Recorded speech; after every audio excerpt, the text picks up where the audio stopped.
Hola, Dios te bendiga. Bienvenido a este día donde vamos a leer la escritura en Génesis capítulo 10, 11, 12 y 13. En este caso nos tocan 4 capítulos que son un poco menos extensos que lo normal. Así que vamos a orar y vamos a encomendar a Dios nuestra vida. Señor Dios, aquí está nuestro corazón como una tierra fértil donde tu palabra, tu semilla será sembrada. Te ruego, Dios, que allí pueda germinar, crecer y dar fruto al 100, al 60 o al 30 por uno, conforme sea tu propósito y nuestra fe en tu bendita palabra. Señor, háblame en este día tan especial y que tu palabra fluya en mi corazón y en el corazón de cada uno de mis hermanos y hermanas. Gracias, Dios. Amén y amén. Leeremos hoy 4 capítulos en la lectura del día, en nuestro desafío diario de leer la Biblia de tapa a tapa en un año. ¿Sí? Vamos. Dice así, capítulo 10 del libro de Génesis. Este es el relato de las familias de Sem, Cam y Jafet, de los 3 hijos de Noé, a quienes le nacieron muchos hijos después del gran diluvio. Los descendientes de Jafet fueron Gomer, Magog, Madai, Javán, Tubal, Mesec y Tiras. Los descendientes de Gomer fueron Askenaz, Rifat, Togarmá. Los descendientes de Javán fueron Elisa, Tarsis, Kitim y Rodanim. Los descendientes de ellos llegaron a ser los pueblos marineros que se dispersaron por diversas tierras, cada uno identificado por su propio idioma, clan e identidad nacional, siempre a la luz de lo que pasó en la Torre de Babel, con su idioma donde Dios los dispersó sobre la tierra. Ya vamos a llegar a ese punto. Los descendientes de Cam fueron Cus, Misraim, Fut y Canaán. Los descendientes de Cus fueron Sheba, Avila, Sapta, Rama y Sabteca. Los descendientes de Rama fueron Seba y Dedán.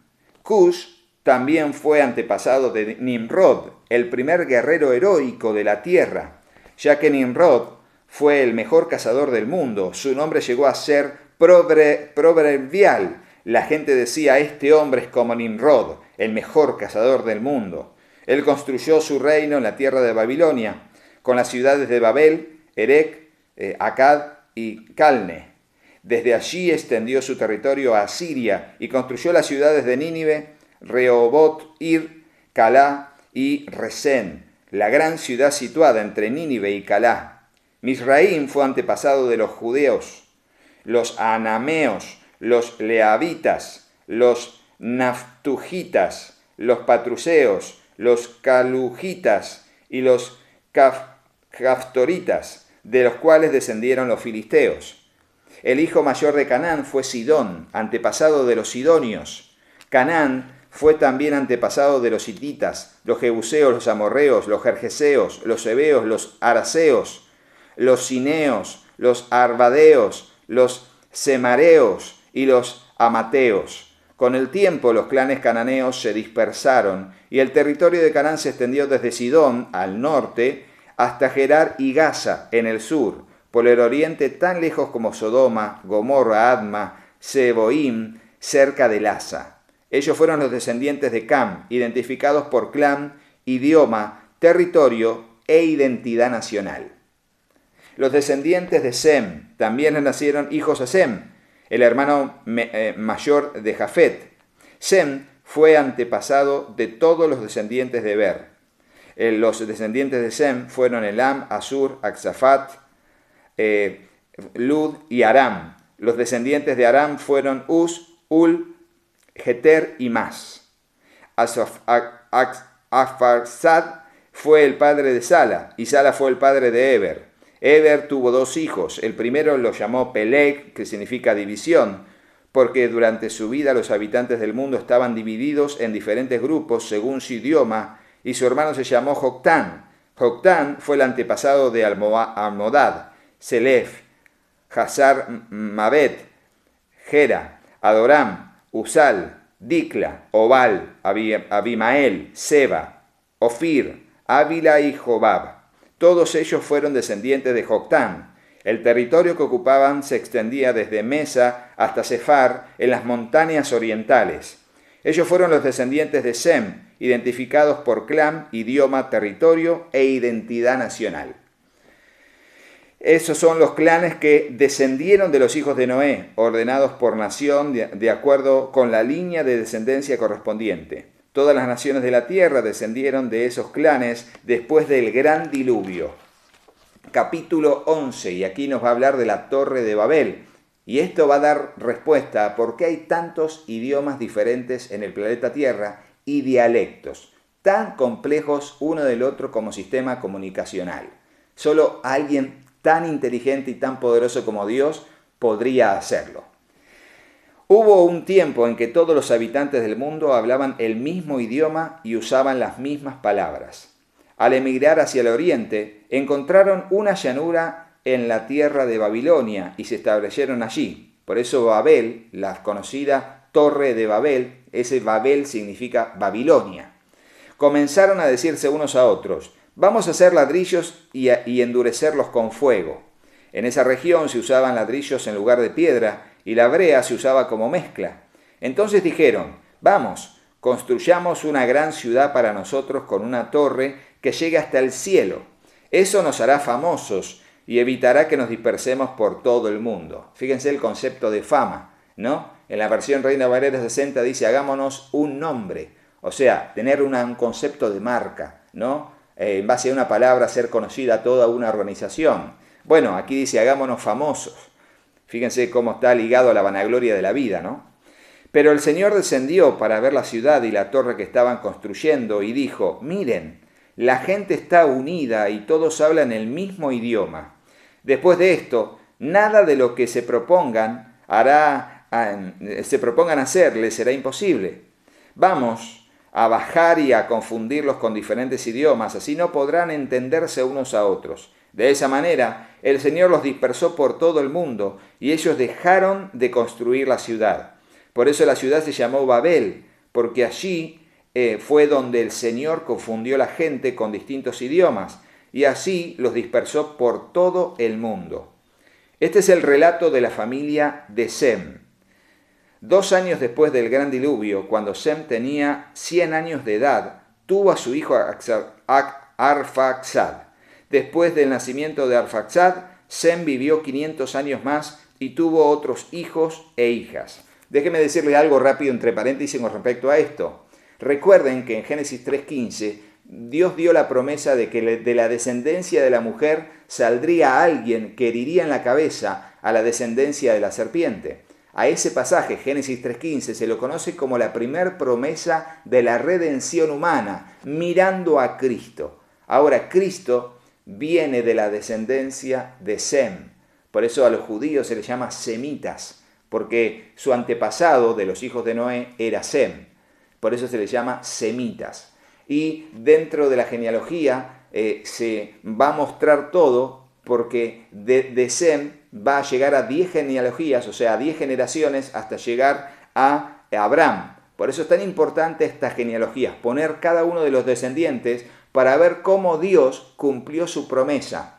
Y en Sem, llegando a Abraham, Isaac, Jacob en su hijo Judá, y de Judá en su pacto con el pueblo y con David, y de David en su descendencia lineal, sin ningún punto de desacuerdo ni ninguna irrupción, allí hasta José, María y Jesús.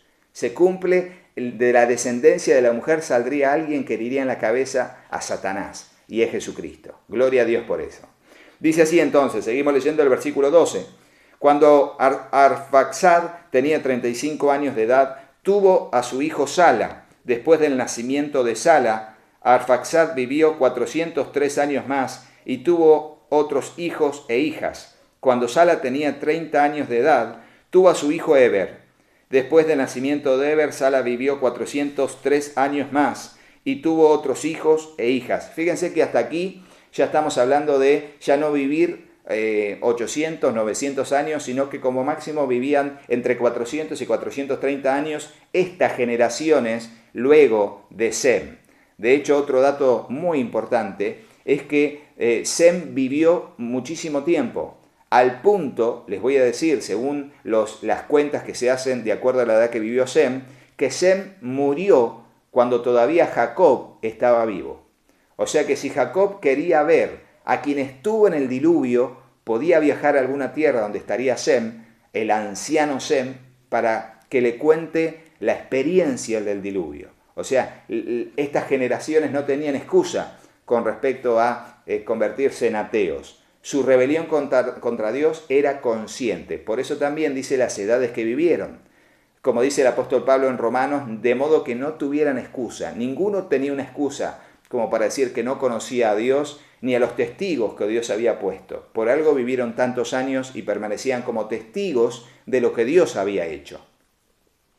Cuando Eber tenía 34 años de edad, tuvo a su hijo Peleg. Después del nacimiento de Peleg, Eber vivió 430 años y tuvo otros hijos e hijas. Cuando Peleg tenía 30 años de edad, tuvo a su hijo Reu. Después del nacimiento de Reu, Peleg vivió 209 años más y tuvo otros hijos e hijas. Cuando Reu tenía 32 años de edad, tuvo a su hijo Serug. Después del nacimiento de Serug, Reu vivió 207 años más y tuvo otros hijos e hijas. Fíjese cómo va bajando, ahora ya viven 200 y algo de años. Cuando Serug tenía 30 años de edad, tuvo a su hijo Nacor. Después del nacimiento de Nacor, Serug vivió 200 años más y tuvo otros hijos e hijas. Cuando Nacor tenía 29 años de edad, tuvo a su hijo Taré. Después del nacimiento de Taré, Nacor vivió 119 años más y tuvo otros hijos e hijas. Después de que Taré cumpliera 70 años de edad, tuvo a Abram, a Nacor y a Harán. Y aquí llegamos a el nombre que nos interesa también, y a Dios también le interesó, que es Abraham, quien sería el padre de la fe, el primer patriarca del pueblo judío. Este es el relato de la familia de Taré. Taré fue el padre de Abram, Nacor y Harán fue el padre de Lot. Pero Harán murió en la tierra de Ur de los Caldeos, su tierra natal, mientras su padre Taré aún vivía. Durante ese tiempo, tanto Abram como Nacor se casaron. El nombre de la esposa de Abram era Sarai, el nombre de la esposa de Nacor era Milca. Milca y su hermana Isca eran hijas de Harán, el hermano de Nacor.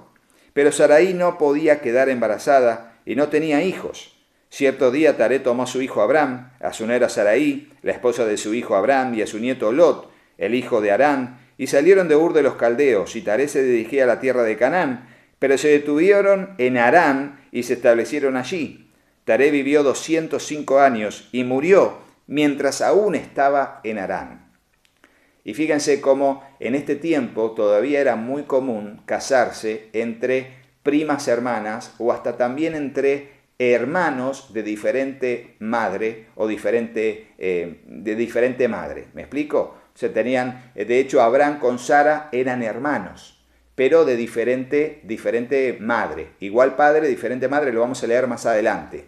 Y vos decís, pero eso es incesto, Rodo. No, en ese tiempo que estaba que todo surgió de una familia, era muy común casarse entre primos hermanos, porque en realidad todos los descendientes fueron parte de la familia, hasta que se fueron extendiendo y ya eran primo de primo lejano y ya no tenían ningún tipo de parentesco. Pero era muy común seguir generando familia de la misma familia, y Dios no lo tomaba como un incesto en aquel tiempo. Capítulo 12. El Señor le había dicho a Abraham: deja a tu patria y a tus parientes y a la casa de tu padre, y vete a la tierra que yo te mostraré. Haré de ti una gran nación, te bendeciré y te haré famoso, y serás una bendición para otros. Bendeciré a quienes te bendigan y maldeciré a quienes te traten con desprecio. Todas las familias de la tierra serán bendecidas por medio de ti. Entonces Abraham partió como el Señor le había ordenado, y Lot fue con él. Abraham tenía 75 años cuando salió de la tierra de Harán. Tomó a su esposa Sarai, a su sobrino Lot y a todas las posesiones, sus animales y todas las personas que había incorporado a los de su casa en Harán, y se dirigió a la tierra de Canaán. Cuando llegaron a Canaán, Abraham atravesó la tierra hasta llegar a Siquem. Allí estableció el campamento junto al roble de More. En aquel tiempo los cananeos habitaban en esa región. Entonces el Señor se le apareció a Abraham y le dijo: daré esta tierra a tu descendencia. Y Abraham edificó allí un altar y lo dedicó al Señor, quien le había aparecido. Después Abraham viajó hacia el sur y estableció el campamento en la zona montañosa, situada entre Betel al occidente y Jai al oriente. Allí edificó otro altar y lo dedicó al Señor y adoró al Señor. Entonces Abraham continuó viajando por tramos en dirección al sur, hacia el Negev. En aquel tiempo, un hambre terrible azotó la tierra de Canaán y obligó a Abraham a descender a Egipto, donde vivió como extranjero. Al acercarse a la frontera de Egipto, Abraham le dijo a su esposa Sarai: «Mira, tú eres una mujer hermosa. Cuando los egipcios te vean, dirán: ella es su esposa, matémoslo, y entonces podremos tomarla. Así que por favor, diles que eres mi hermana. Entonces me perdonarán la vida y me tratarán bien debido al interés que tienen en ti». Efectivamente, cuando Abraham llegó a Egipto, todos notaron la belleza de Sarai. Entonces, cuando los funcionarios del palacio la vieron, hablaron maravillas de ella a Faraón, su rey, y llevaron a Sarai al palacio. Entonces el faraón le dio a Abraham muchos regalos a causa de ella: ovejas, cabras, ganado, asnos y asnas, siervos y siervas y camellos. Pero el Señor envió plagas terribles sobre el faraón y sobre todos los de su casa, debido a Sarai, esposa de Abraham. Así que el faraón mandó llamar a Abraham y lo reprendió severamente. «¿Qué me has hecho?», preguntó. «¿Por qué no me dijiste que era tu esposa? ¿Por qué dijiste es mi hermana y con esto me permitiste tomarla como esposa? Ahora bien, aquí tienes a tu esposa, tómala y vete de aquí».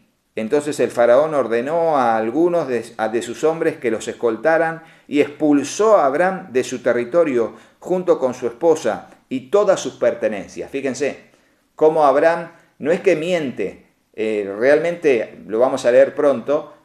Sarai era su media hermana, pero lo que no le dijo es que era su esposa. Entonces, como Faraón estaba cometiendo adulterio, Dios explícitamente manda plagas a su tierra como un castigo, hasta que se entera la verdad y a partir de allí quiere reconciliar el asunto para que Dios no destruya su tierra.